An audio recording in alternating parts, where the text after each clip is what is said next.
happy father. But that's a really, really good way, isn't it, Johnny, of blooding a new paddler, even though he's got some fantastic results in his own right as a junior, putting in with a superbly experienced and such an accomplished paddler like Hoff. Yeah, I mean, what a great transition to have, you know. Jakob's probably got a bit of a longer time ahead in his career than Max, but they're crossing over now, and he's going to be learning everything he can from that experienced paddler.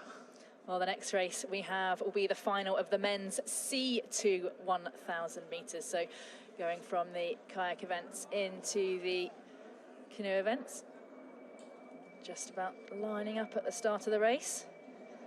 And again, once again, we've just seen Germany against Germany. It looks like it will be Germany against Germany again in this one. But out in lane 1, it's the Polish pairing. That's Mateusz Kaminski and Michał Kudła. Yep, then we have two Polish crews next to each other, in lanes next to each other, then the Germans also lane to lane, so it's be some interesting racing. We've seen a really, really good turnout from Poland at this World Cup so far. They're putting 2 crews in a lot of events, and to make finals with 2 crews is fantastic. So in lane 2, again, Poland, this one's Wiktor Glazunov and Marcin Grzybowski. And Johnny, how different, we've just seen the men's K1000, we've now got the men's the men's K2000, we've now got the men's C2000. How different is canoe racing to kayak racing? I mean, it's not really interchangeable, is it? You very rarely see athletes switching between a kayak and a canoe. Yeah, I mean, the switching doesn't really happen. I tried that for fun a couple of years ago, got myself in a C1 200, and it was a great experience to try and learn a new technique, but it is absolutely different. Canoe is something to be really impressed when you're watching. These are not easy boats to paddle. They're not easy to even keep in a straight line. Yet these guys and girls these days, they're really pushing down the race with maximum effort. The finesse is required with the technique, but also the absolute physical capacity is immense as well. So it's something great to watch. These conditions will be challenging some crews today, but not the best of them. They're going to be absolutely fine. Well, there we have the first German crew of Jul Ulzer and Peter Kretschmer from Germany, the current world's best time holders, world and European champions in 2017 and 2018. But alongside them is Germany's Sebastian Brendel and Jan van Drey, the reigning Olympic champions. So we can expect a really exciting battle between those crews in lanes 6 and 7. But don't rule out China in lane 5. And there we have in lane 9, France's Thomas Sima and Adrian Ba.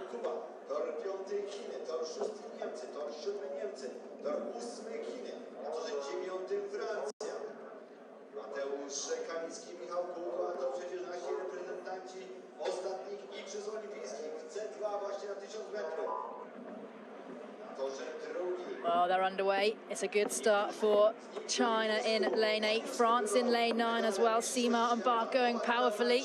Difficult to separate these crews at the moment, but in lane 6, Ulzer and Kretschmer, they're the ones going into the lead at the moment. China's Liu and Zheng also going nose to nose with them as well. Really see them laying down some really powerful deep strokes to get themselves in the lead. Yeah, we see Brendel and Van Drey, they're a little bit down already, and Brendel maybe a bit disappointed with his C1 yesterday. He'll be wanting to really push it up and get on top of the podium now. Yeah, it looks like Brendel and Van Drey much shorter strokes. Yeah, a little bit on the back foot, it looks like. I mean, I'm not a C2 expert, but to me, Ulzer and Kretschmer just have that power and that length of the stroke, going deep with each stroke. And they're looking like they're relaxing a little bit now, holding that speed and that lead with minimum effort. Well, in that red boat, you can see there alongside Germany, that's China, that's Liu Hao and Zheng Pengfei. They won gold in the C2 500 metres yesterday and qualified fastest for this C2 1,000-metre final. So they will be on equal footing as favourites alongside Germany. They looked really, really relaxed there, actually, so it'll be interesting to see if they're just holding a race plan where they're going to keep the Germans in view and then really push towards the end.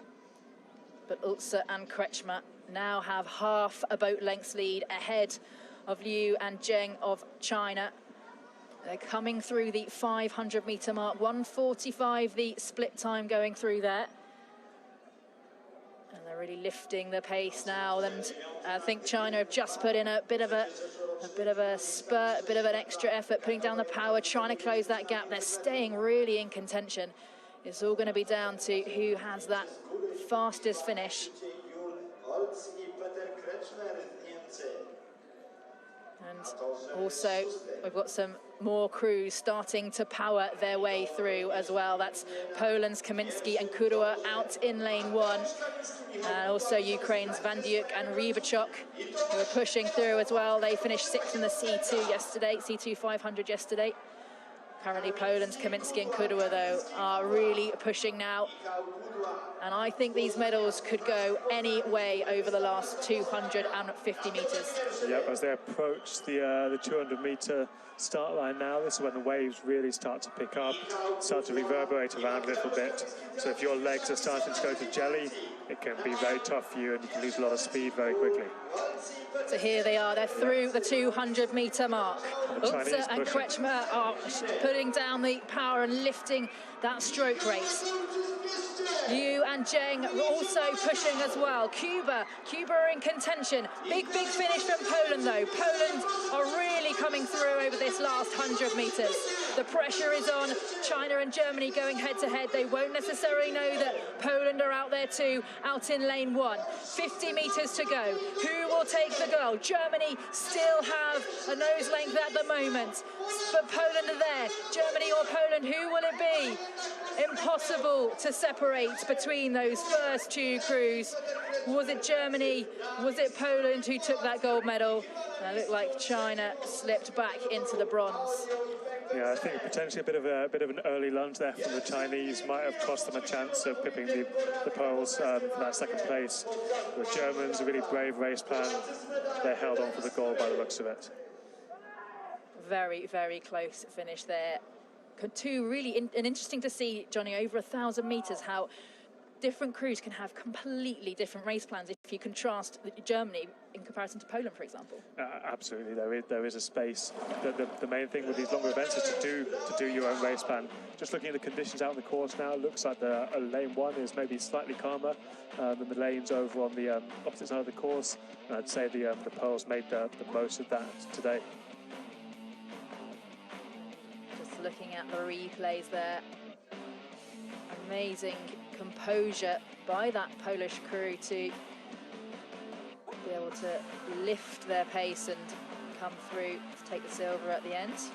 Yeah, and the Chinese, they really did. They put in a burn, they really pushed for it, but the Germans were also ready for it, ready to counter.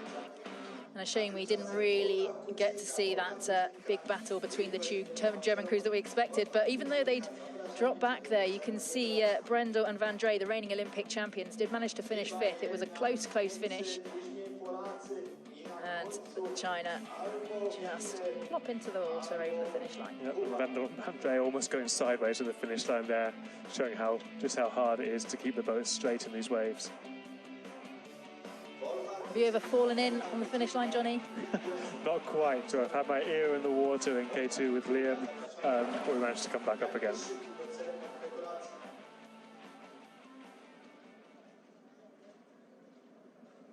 It's hard just to stay in the boat now. They'll be wanting to get out and get onto the bank. And it never gets old winning, despite being 2-time world and European champions. They take another gold as well. Yeah, and 2 German golds in a row across canoe and kayak there show that they're, as a squad, coming into form in Olympic year. Oh, sorry, Olympic qualification year. Let's see if we can get some times on this one. And see 2,000 metre final. 3:30.622, so sort of 5 seconds down on their own world's best time. Ulza and Kretschmer recorded the best ever time in the C2000 in Belgrade at European Championships last year. And that's similar to in the K2 1000 there, where the Germans were about 5 seconds down on the K2 world records as well. So fast times, but a little bit off the optimal conditions. It's another gold medal for Germany. Jol and Peter, fastest in the world and fastest in Germany again. Yeah, that's true. And I hope it stays for the next year. What was it like out there? The finish was incredibly close. It was. The Chinese team was very strong. It was a nice fight. We enjoyed the race. We enjoyed the pain. Nice finish. Thank you. But yeah, but we are very lucky that we can find our strength back and had a good race. Ladies and gentlemen, put your hands together for our gold medalists from Germany. Well, there you have it. Jul Ulzer and Peter Kretschmer taking yet another gold, and their opponents and silver medalists, Poland's Kaminski and Canoe, just giving them a